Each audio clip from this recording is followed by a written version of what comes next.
ప్రకాశం జిల్లా దోర్నాల మండలం హసనాబాద్ వద్ద ఏర్పాటు చేసిన జగనన్న కాలనీలో ఇల్లు కట్టుకునేందుకు లబ్ధిదారులు ముందుకు రావడం లేదని జిల్లా హౌసింగ్ పీడీ శ్రీనివాస ప్రసాద్ తెలిపారు. శుక్రవారం హసనాబాద్ గ్రామంలోని జగనన్న కాలనీ లేఅవుట్లను ఆయన పరిశీలించారు. ముందుగా గ్రామానికి వచ్చిన పీడీని మండల తెలుగుదేశం పార్టీ ఎస్సీ సెల్ ప్రధాన కార్యదర్శి యలకపాటి చెంచయ్య, ఎస్సీ కాలనీ గ్రామస్తులు కలిసి శాలువాతో సత్కరించి స్వాగతం పలికారు. ఈ సందర్భంగా లేఅవుట్లలో నిర్మించిన పలు గృహాలను, నిర్మాణ పనులను పరిశీలించి లబ్ధిదారులతో మాట్లాడారు. తమకు ఇక్కడ ప్లాట్లు వద్దని, నివాసయోగ్యమైన అనుకూల ప్రాంతంలో ప్లాట్లు ఇవ్వాలని కోరారు. ఈ సందర్భంగా పీడీ మాట్లాడుతూ జగనన్న కాలనీలో ఇళ్లు కట్టుకునేందుకు లబ్ధిదారులు ముందుకు రావడం లేదని, పట్టణానికి 7 కిలోమీటర్ల దూరంగా ఉండడం, కొండ ప్రాంతం కావడంతో లబ్ధిదారులు వెనకడుగు వేస్తున్నారన్నారు. 7 గ్రామాలకు కలిపి 396 మందికి ఇక్కడ ప్లాట్లు ఇవ్వగా 132 మంది బేస్ మట్టాలు కట్టారని తెలిపారు.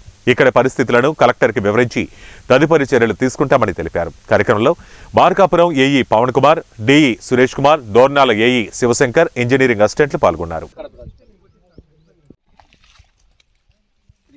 అది మన సుంకేశ్వర డ్యామ్కి వెళ్తుంది సార్, పెద్ద కాలువ.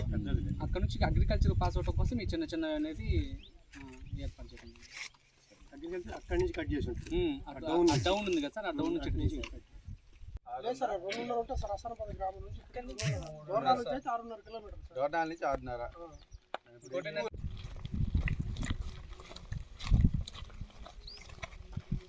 గవర్నమెంట్ అందరూ వాళ్ళు ఏం చేసినట్టు తీసుకుంటేనే ఇది వస్తుంది, తీసుకోకపోతే ఇది రాదు. అట్లా బెదిరింపు వల్ల కొంతమంది అయిపోయారు, కొంతమంది